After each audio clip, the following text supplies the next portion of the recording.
الفيديو هيكون مسلي وممتع ان شاء الله. واحنا يعني بنقول من الاول لدينا احنا مش هنربح $1,000,000 ولا حاجة عشان الناس داخلة عشمان، عشان ما تبقاش بتسمع في الفيديو للاخر. لو عايز تقفل اقفل من دلوقتي. احنا في تجربة كده بس هنجربها مع بعض، وهنشوف الشات جي بي تي هيتصرف ازاي فيها، وهنعرف معلومات عن حاجة جديدة ممكن ما تكون انت ما تعرفهاش، وهي مسائل الألفية السبع. فيلا بينا نشوف الموضوع ده. بسم الله الرحمن الرحيم، والصلاة والسلام على أشرف المرسلين سيدنا محمد. في حاجة اسمها مسائل الألفية السبع، والمسائل دي لو حليت أي مسألة فيهم هتاخد $1,000,000. طب ايه قصتهم للي ما يعرفش يعني القصة بتاعتهم؟ المسائل دي يعني في الأصل كانوا 23 مسألة. سنة 1900 كان في عالم ألماني كده أعلن عن المسائل دي إنها معضلات رياضية ما مش عارفين يعني يلاقوا ليها حل، وكتير حاول فيها. فال23 مسألة دول يعني كتير حاول فيهم، وفي منهم اللي اتحل وفي اللي ما اتحلش، وفضل اللي ما اتحلش لحد اليوم ده.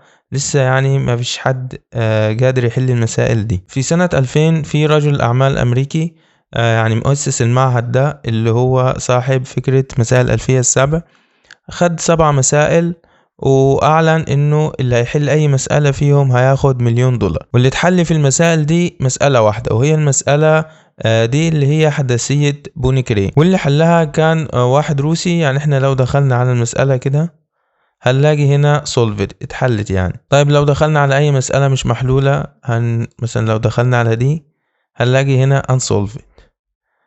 فاحنا طيب دلوقتي هنعمل ايه؟ احنا هناخد مسألة من المسائل دي وهنشوف الشات جي بي تي هيعمل ايه فيها. فاحنا دلوقتي هناخد اي مسألة من المسائل دي ونشوف الشات جي بي تي هيعمل فيها ايه. فانا يعني ممكن ندخل على المسألة وممكن ناخد اسمها. بمجرد ما اخد الاسم كده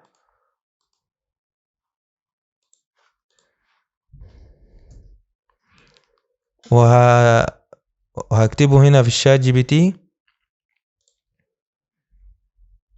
طبعا هو قاعد يقول لي انه المسألة دي مش محلولة ومش عارف ايه وفرست وكذا، وانا راجل غلبان هو ما يعرفش حاجة. فانا هقول له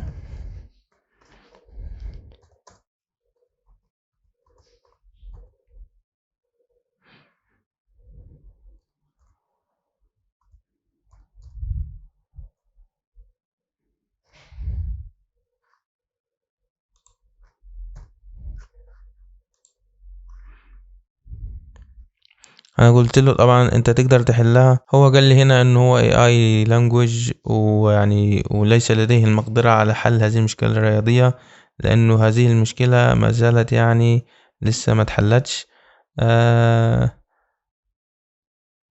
وكتير من الرياضيين بيعملوا عليها عشان يحاولوا يحلوها. وده ان دل على شيء فهو يدل على انه الذكاء الاصطناعي ما هو الا آلة، الانسان هو اللي بيدخل لها المدخلات كلها. يعني المسألة دي لو حد حلها في المستقبل او حد كتبها له هو هيكتب لك الحل بتاعها، لكن هو حاليا ما يعرفش يحاول في اي حاجة الانسان ما وصل لهاش. لو عايز تعرف معلومات اكتر عن المسائل الألفية السبعة طبعا تدخل على جوجل وتكتب وهيجيب لك معلومات كتير عنها. او شوف جرب كده، لو انت بتحب الرياضة ممكن تحاول في اي مسألة فيه، يمكن ربنا يكرمك ولا حاجة. مش بعيدة يعني، جرب وحاول. هسيب لكم رابط الموقع ده اللي هو موقع المعهد اللي أسسه الرجل الأعمال الأمريكي.